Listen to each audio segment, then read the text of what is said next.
happy to present Astrali and Launders.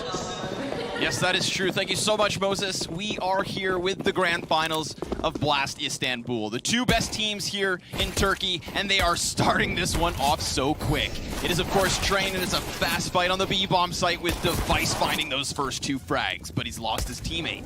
That's Zipex down over towards the other side of Train, and Device hasn't fallen off at all. In fact, Device is going to come skewer this from the side. There's the first and the second. He's looking for the ace, and what a way that would be to kick off this pistol. Tarek, little does he realize, being wrapped from behind, he's done.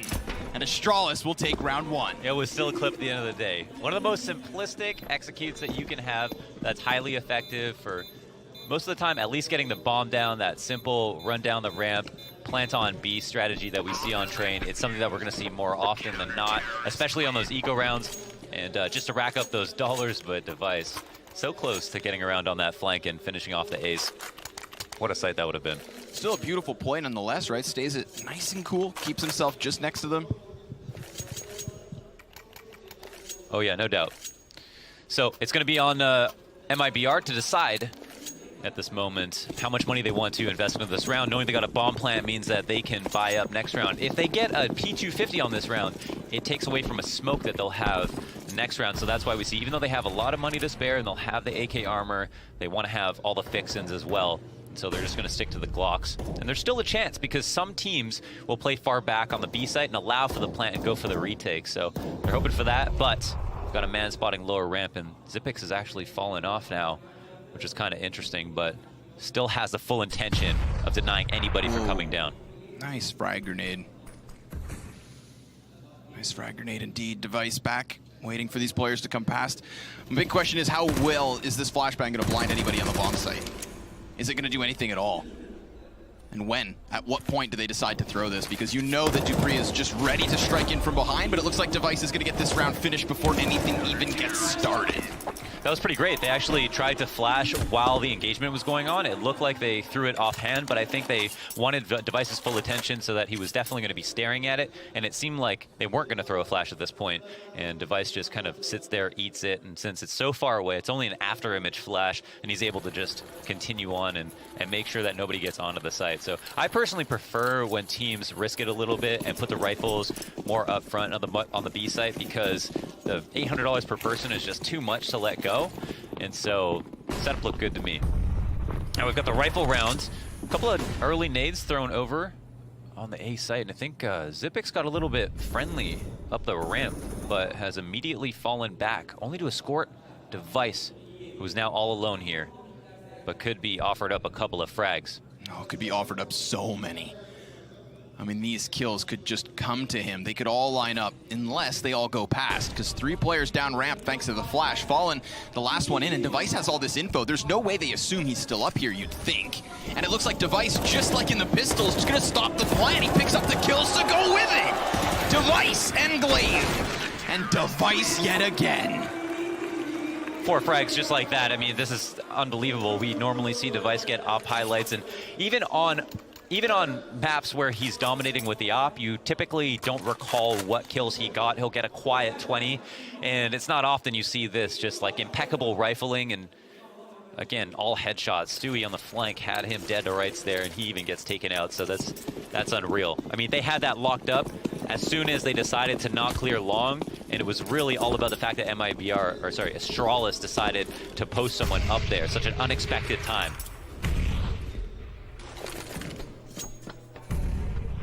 Round 4, and we're back on the deco.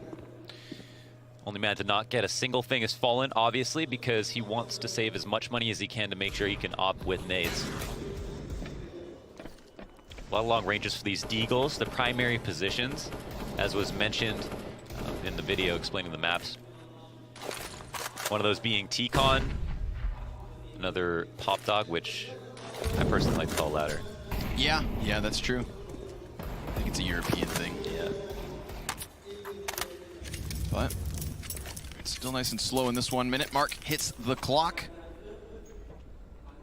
And Stewie 2K's managed to sneak his way out into the bomb site. I mean, Device finally spots it, sure enough, but that could have been a big entry frag for the Tees that didn't try to burst off of. But Device again and again, he picks up these kills with ease. Astralis to the 4-0 start. This already feels very different, just Device in these first few rounds. I mean, when has he ever really been this explosive? This is like really amazing to watch, to be honest.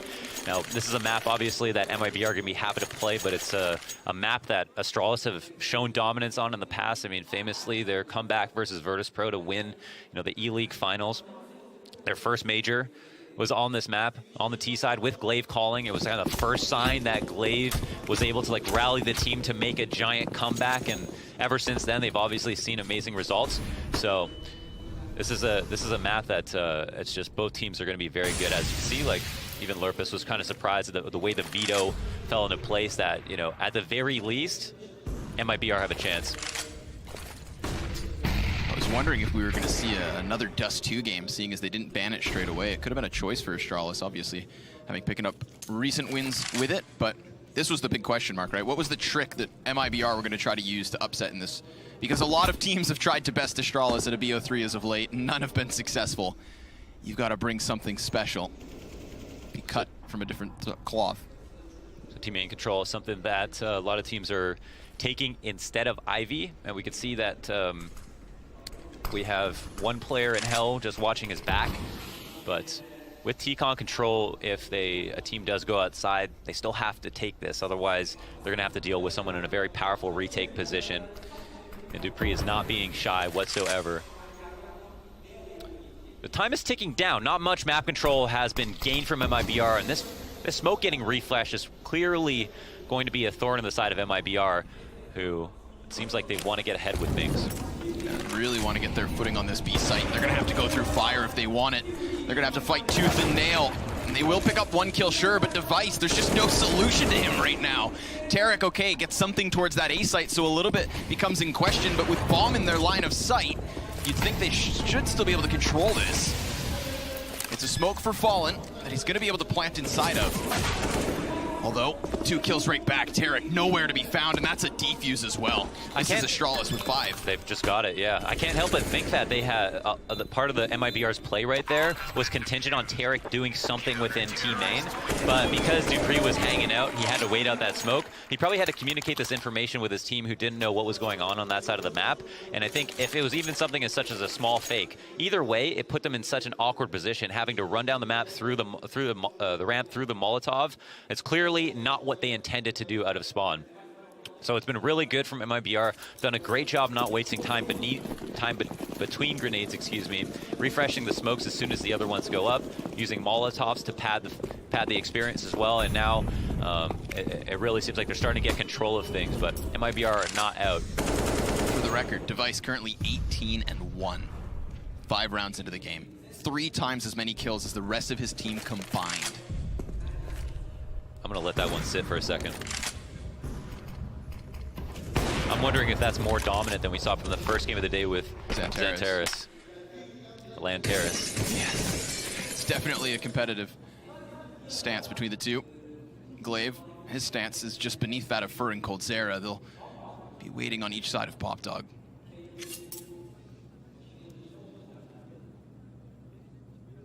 I feel like Glaive is one of these players who's just so good in this position, constantly obscuring any attempts of clearing this. This is one of the areas of the map that has evolved so much of any other map where it's a complete mind game as to how you're going to play it. There's a lot of ways to spam most sections of it.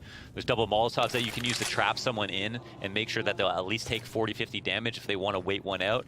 And so Glaive right now, he's actually spotting for the jump. So if anybody wants to just try to peek over the ramp or just make a jump across to see if a shot will come out, he'll get some damage out of it. And also, it's actually quite easy to hit a headshot from beneath if a player looks down into ladder. So it looks like he's playing with fire, but there's only a couple of angles that people typically will peek you from. There it is, 1 and 2. Beautiful. Just as you alluded to, those headshots connect with what looks like ease, and Device will take 2 more. So welcome, Astralis. On fire. This is just a clinic. 20 frags, 1 death. Let's keep this going. Yeah, that's unreal. I mean, we want to see a record, right? I think I was talking about, oh my God, 20 kills, man. We're not even, oh, what the heck is going on? This is unreal. But yeah, as you can see, it just like falling right into him. Yeah. And and it looks like, hey, why didn't they had full nades? Why didn't they go ahead and try to throw some Molotovs down? Why didn't they do the full thing? Well, a smoke can cancel out all that. If you telegraph your play too much, sometimes you can attract too much attention, and that's not good. Yeah, I think you painted that picture very well, Launders. Literally the moment they attempt to come downwards, it's just headshots and headshots.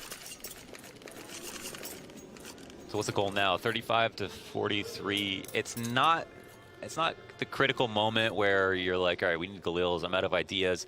It's still only 6 rounds. The Astralis are already on fire in this match, and of course that's after you win 5 rounds in a row. And I gotta say that God, Star looks good on fire. 268 ADR right now. Oh my God! I didn't even think there was a graph for MIBR. No, I'm pretty sure they had to paint that bar manually at that point.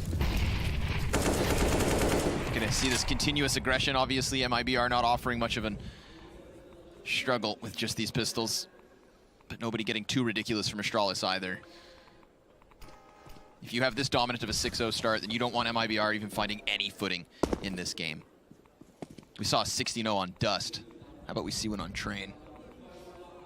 You know I don't want that, neither do you. Yeah, of course. But if Device can pull out some insane ADR stat line, along with a close competitive game on Train, obviously the pick of MIBR. Insult to injury. Yeah. So I think we got a back 6 smoke. And Dupree playing up close at E-Box, one of the best players to do it. He's got to be very mobile in this position, and he loves playing by himself. He's got eyes on T-Con, so a couple of Ts actually get out, but with so much attention honed in on Pop Dog exit, it's just the easy cleanup. Sure, Fur gets 1, but he too taken down by Glaive, who at a distance just taps and taps away.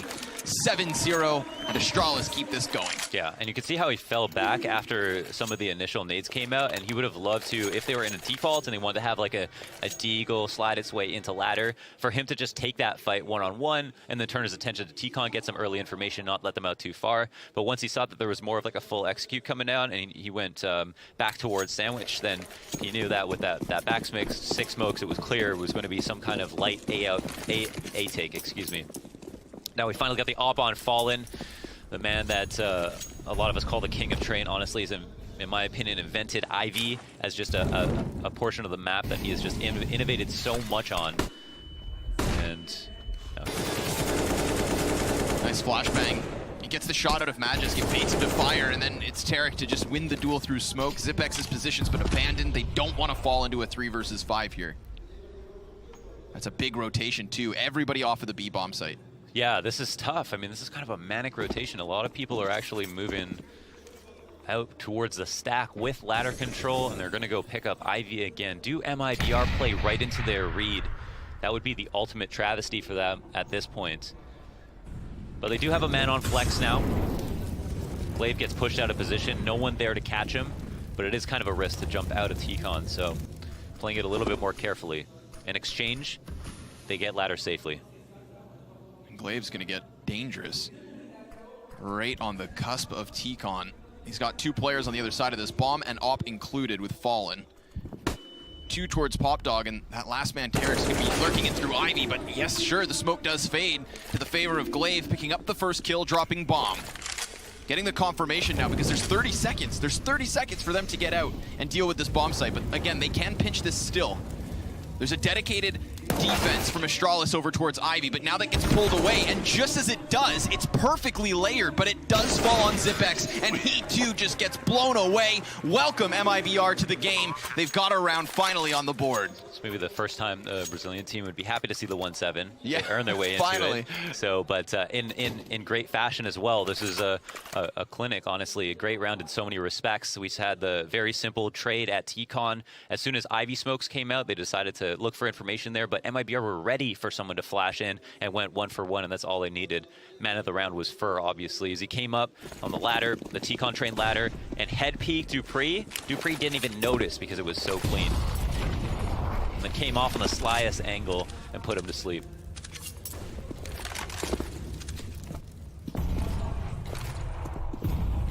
And there it is, instantly taking it. It is so annoying to see that if you're on T side. Because even if they don't play in there, you've still got to think, I can't let them have that, right? They peed on my tree. Yeah. I've got to pee on the tree. And that's what Fur's going to try to get back in there for. But right now he needs to wait for the smoke to fade. And even though they've already been so proactive, taking control of T-Con, getting eyes and information, they then immediately go into the ladder room to do the same thing. Astralis, I love to watch them in that regards. They're so active constantly. Yeah, active, proactive. Definitely a hallmark of the former SK lineup and now MIBR team as well. With just this no respect gameplay, calculated risks, always calling bluffs. And again, refreshing that smoke, putting him in that awkward position once again. Maybe there's something about MIBR's play right now that's hinging on them having T-Con for some kind of small pick if they want to do anything inner, because a lot of the times now it looks like they're posturing for outside. They get themselves down ladder just to find Glaive on the other side. He had only just then, at that moment, burst back inwards as they fell. Right place at the right time. Could grab himself another, but for now it's over towards the site that Dupree kicks himself to. And another clean sweep. Not a single kill here for MIBR's favor, and that's not the reset you want to see. The really hard thing that Astralis are pulling off right now is that they're going for multiple pieces of map control and then winning every single one of them, obviously, right? That's why it looks so dominant. But it's tough because you're thinning out numbers. There's still only 5 CTs, so they're kind of taking risks, but they're being so creative about the way that they're approaching it, right? You know, they're actually like focusing most of their smokes on deep T-Con smokes as opposed to counter smokes at sandwich, which you would use versus a regular A execute. Then they had 2 people outside ladder, knowing that T-Con control was going to be relatively safe for a certain amount of time, and then as soon as they tried to flash down, they just walked in. Got that kill right there, stole it back, and Device is still sporting over 200 ADR. What's wild, too, is that actually dwarfs the effects of Glaive. I mean, he's over 100 ADR himself, but it just doesn't look nearly as significant, albeit I think he's been at the front of everything, Melendez. Yeah. He's been constantly throwing himself into MIBR's front line. Anything that they attempt to do, he seems to be directly on the other side. And if they do get past him, well, it's Device and bomb sites getting 4Ks. But he's been sitting on 20 kills for quite some time now, which is perfectly fine because it means that everybody else is coming to life. And that's the thing with Astralis. The depth is there. So we've got kind of the nip force up, Stewie 2K with just the AK in hand, Tarek alone in ladder, but he's gotten down, which is actually really huge for them. I don't know if they go ahead and trade places. Instead, Stewie turns his talents towards inner. Yeah, and it's only at this point that Astralis are actually getting defenders towards B. We've got Zipex over towards the oil tankard, and we have Device watching ramp with his op, but his attention being called slightly back, doesn't want to get caught out in the open. Pistol spam can still connect if you're not cautious. Sure enough, with a flashbang coming out, Zipex gets himself the first one, and he falls off to a more narrow angle. That's so hard for Stewie to duel from that position. Either you fall into the open arms, or you sit back and try to duel while exposed. Now, finally, we get an answer from Fur. It's 2 Ts up for MIBR, but they're being flanked already, and it's a cleanup. Plant all the bombs you want. Get a single entry, sure, but Astralis still have your number. A small consolation prize for sure, but at least they get that, so it might allow them to maybe think about those force-ups now that the half is pretty much run away from them. They've also got money left over after the spy, which you could factor in the bomb plant for that as well. So that's something nice at the very least. But clearly, as you're pointing out, Astralis are way ahead in this match, and it's not like this map is the train it used to be. You have to be able to put at least 6 rounds on T side together. So I mean, it's clear that MIBR's plan is not going the way that they expected it to.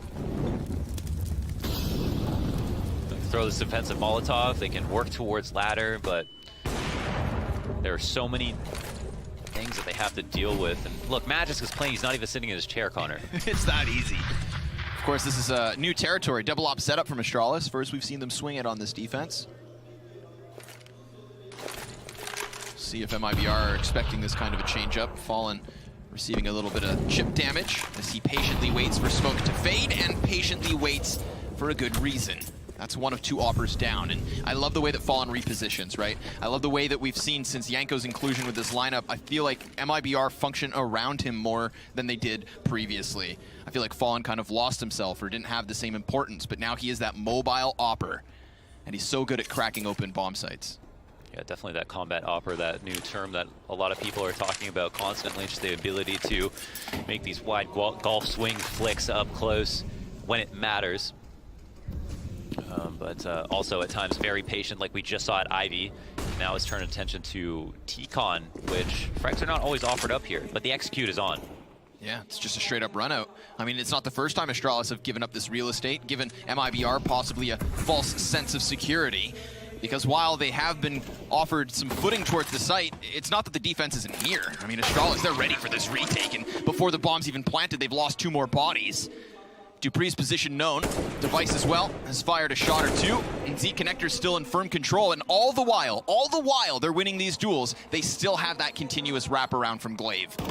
What could be the nail in the coffin is that flank. Stewie dropped, and now coldzera's down with him. 5 deaths versus Mibr, and Astralis only lose 2. This is continuing to look very smooth. Yeah, it's dominance, and yeah, they're knocking it out of the park in every single category. I mean, it seems like Mibr have some ideas of how to take things, but the thing is that Astralis are a sharper blade right now. They're able to call out on reads what needs to be done. They're also able to respond to grenades and map control takes. Like, whenever it's either Ladder or T-Con or Ivy, it's just like too much time gets burned off the clock as Mibr try to sort out what might be best, whereas Astralis already know. And those seconds are what are forcing Mibr into bad decisions and making it a lot easier to seal up clean rounds. I also feel like Mibr weren't tested in their positions last round, and oh my god. More headshots aplenty, pistols up close do nothing. There was an AK, sure, that Catalyst rifle in this one, but it doesn't get much done. Just a single trade. Device will take another death, but with the kills that come with it, I'm sure he doesn't mind. 23-4 is he. 16-2 for Glaive. Yeah, it's gonna becoming kind of a contest, I think. I feel like 380 on this round. Glaive was probably like, yeah, Device, you're doing so great, man. I can't believe it. Thanks for carrying me. But on the inside, he's like, yeah, I'm getting close. I might actually overtake you in this match. Device, just stay in spawn this round, all right? Yeah, why don't you chill out, man? You're doing too much work. Astralis putting on quite the show. And I'm excited because we've got ourselves another gun round, so if Mibr have any chances at all in these final few rounds, this is going to be our chance to see them. This is just a clinic, man. This is a monster performance from Astralis. Looking as strong as ever, and the 2 players we are highlighting just now come together for a kill apiece, as you mentioned, separate parts of the map. Like, this was a total gun round, and you look at the amount of damage that's been dished back to Astralis, it doesn't even look like that. coldzera replaces the Feet of Fallen, both of which were just there in smoke. Glaive potentially assuming that they had departed, but they just traded places. And I love the way that Glaive stays so far forward. I don't think there's many players that just float alone like that. It does cost him this time. Fallen finds him.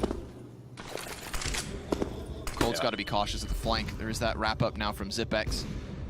He's feeling a little lonely at the B site, and he's looking to dance. 2v4 situation, wouldn't put it past 2 of the best players on the planet, but got a whole team on the other side, so. Yeah, once this gets moving forward, I think that's when Zipex strikes. Sure enough, comes wide, doesn't get the kill to coldzera. That's 2 beautiful headshots that puts it on Fallen. He's gonna have to lead by example, and he could, unless this peek from Dupree gets it done, which it does. Astralis with a 12th.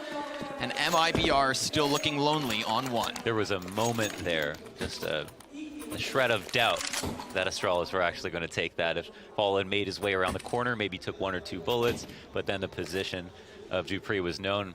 Maybe he resets that 1v1.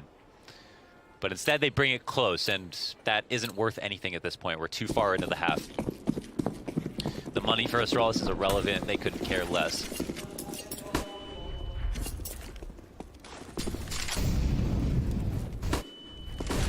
We have it on default setup once again. coldzera's making his way across upper. Don't know why that Molotov went down right in front of him, but he goes for the fast entry, maybe to make it seem like they were gonna slow it down, I'm not sure. Trying to play mind games with timing. Magis gets blindsided. Glaive's got a good position to try and lock this down, but he can't finish the spray. The frag won't get much done either, and then he falls. This could be a second for Mibr unless Dupree just throws a total wrench in the works because bomb's not been planted and he's already here to fight. Sure, Tarek says goodnight, puts him to sleep for now. Zipex emerging from the smoke and looking for a gunfight of his own, but he too toppled. Tarek doing a great job of swinging this down to at least a 1v1, but look at Fur's health. 5 to 100. He might honestly be relieved to hear that it was an op of all things, considering his HP, if it's not known how much he has left. And again, a total reset of the situation as he goes back to Whitehall's and can pick a site. Device can play middle of the map. That's a solid play. It's kind of on Fur now to get the bomb down. And depending on what he does here, can have a good chance of winning it. Oh my god, he's not going to plant. Oh, he just gets caught in the movement. Yeah, well, caught in the movement. Yeah, he's falling off. He could have waited there. It seemed like he knew Device was probably going to be in Z. Didn't want to put the bomb down knowing that he'd be that close. And obviously, if it was a second later, Device would have walked right into his crosshairs. But why did Fur go so far is what I wonder. I feel like Fur... I think to not make noise falling. Or just sees his shoulder in the process of falling down. And I mean, he knows. That's a face of someone who knows that was a mistake. Yeah. A crucial one as well. It would have doubled up the score of Mibr, and they'll have one final chance to do so. But they have the chance, not the money. That's true. No, that's definitely half the fight. So, one round lesson that's happened. It's a grand final, Connor. I'm not going to... I mean, I'm going to sugarcoat it. I'm not going to put it past Mibr to put this one together and keep it competitive. Greater comebacks have been had. I watched QB Fire beat Mouse Sports on a comeback like this. Yeah, but I didn't see Vincey to boot, so did that match really happen? Still waiting. Tried to cut corners. Astralis are cutting Mibr down right now. Double op setup back up here for the Danes. Looking to put a 14th to the board. Fast exit. T-Con has been quite predominant in these A plays. Smoke goes down at the feet. Zipex will be tested with a multi-frag, which he does not get, only one. And Device, being caught between smoke grenades here, has afforded this plant for Mibr. They still have presence over towards the A site. Remember, Fur got out very early on, and he still resides just outside that T-Con. Interesting, as the clock ticks down. No one making movements. Dupree late to respond. Wants to go up the ladder, too. He's being very aggressive about this. Just trying to bang frags around, just trying to distract, maybe. I mean, even if he calls attention, that'd be great. But now it's 2 kills back for the favor of Mibr. They have a man advantage in this after plant, and you do see the CTs just trying to get desperate here, running forward, blanketing it in smoke, and just jumping on the bomb. It's a desperate defuse, but it's nearly there. Fallen will deny it for a second, but still not the best of halves. 13-2 to the favor of Astralis. Just proving they're good on train. No matter where they end up, Launders, they just look like the best in the world. Yeah, it's true. I mean, it's a map that they've adopted as well. They are masters on it, and at a certain point, even past SK, you know, in their prime. So as much as Mibr look solid on it, or in the past, can expect that this is, you know, something that they probably wanted to talk about playing in the future. It's clear that they still have a lot of work to do, but it really feels like it's the finer things that are pushing Astralis past them in every single round and past every other team, to be honest. You know, it's really just about having just such a solid game plan and knowing how to execute on things. And I hate to generalize, but it's hard to be very specific about these things, but we're in a game now, you know, 6 years in, where things have become so refined, it really is about those smaller details. Pistol round out right now. Molly to back 6 to assist instead of a smoke for the players to come up Ivy. Then they put down their own smoke to the left side. It is still a bit of a smoke trying to obscure this. Fallen, ready to receive, but it looks like Astralis are going to try to make the most of their opponent's smoke by going into the train yard itself. It's the flank around from Stewie and a push up from Fallen that doesn't net him a second kill, but still leaves us in this 3 versus 2. Zipex, having wrapped around from Ivy, can't connect the headshot, and maybe Glaive comes to help, but he's gone. So Glaive finds himself alone, and then Stewie just slays him. Mibr with at least a chance to improve on this atrocious scoreline. Yeah, they gave us something. Let's make a game of it. I would definitely like to see, you know, them. And the thing is, Astralis in this series, so in this tournament so far, we saw win 4 pistols today. You know, that was a big deal for them. Mibr, on the other hand, they started out in the first couple of months winning 80% of all their pistol rounds, and then suddenly at the major lost, you know, 4 when it mattered, and have continued to lose more. So it's been one of the strangest weaknesses that I think they've had to deal with, because in the best of ones, when they were able to just pull out a pistol or two, they haven't had to play that many more rounds to win. You know, they've only had to do a fraction of the rifle rounds necessary. So it's the half deco for Astralis this time. Nice flash grenade. Zipex gets one fully blind. Mibr are losing bodies and giving up guns. I believe that's a FAMAS soon to be retrieved. On top of the MP9 of Zipex, Glaive denied up close. The ump good for a single kill, but now it falls to Cold and Stu. And only Cold. He's got 3 opponents ahead, but it looks like they'll eject and head towards the B site. Oh no, not like like this. The whole squad eviscerated just like that. I mean, we were hyping them up, and I'm sure there's a number of fans that were hoping for more, but that was not how an anti-eco should go, obviously, and from our perspective, in the midst of the madness and all the chaos that is outside on train, it seemed like just a couple of really good pistol shots that were hit. There's obviously ways to mitigate that. You know, the ways that you throw grenades can at least buy for time. But I think at the end of the day, they would even expect of themselves to straight up just win those duels. Yeah. I mean, it's not like they're complete and total utter underdogs. You're still talking major champions across the board for MIBR. They are players who at the end of the day can aim, but Astralis get the best of them in the previous round. The 17th swings things back. Tarek not scared off of this position despite the utility. Oh, that was great timing. Tarek tried to wait as long as humanly possible for that flash to pop, and Glaive just waited him out just an iota of time more.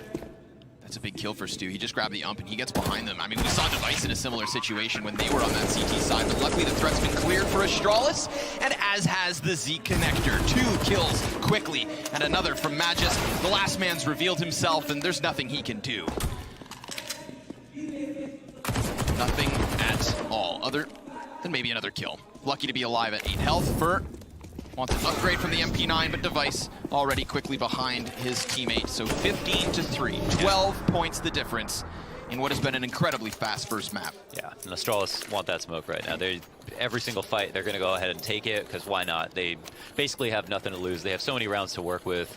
And even if they lose a couple, I mean, this is the time where you take risks, considering if it gets later in the half, and let's say MIBR mounts some kind of comeback, at that point playing standard, or not playing standard, might feel too scary. So a couple of phases of rounds that need to be conquered from MIBR on this long road back. Getting 5v4 is obviously a good start.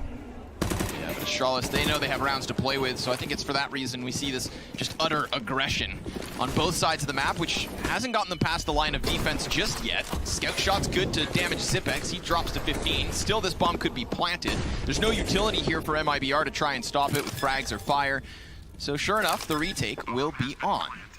And 2 Ts have already ejected their way up back into the upper halls. My question is, does Stewie just get blindsided? Yeah, absolutely. Device goes for the peek and there's nobody there to cover. While Tarek does spot Zipex beneath, that's just a ruse. It calls the attention, and it seems like this is it. It seems like Astralis just dumpstered MIBR. Oh my god. 16-3 on their own map choice. The opening map of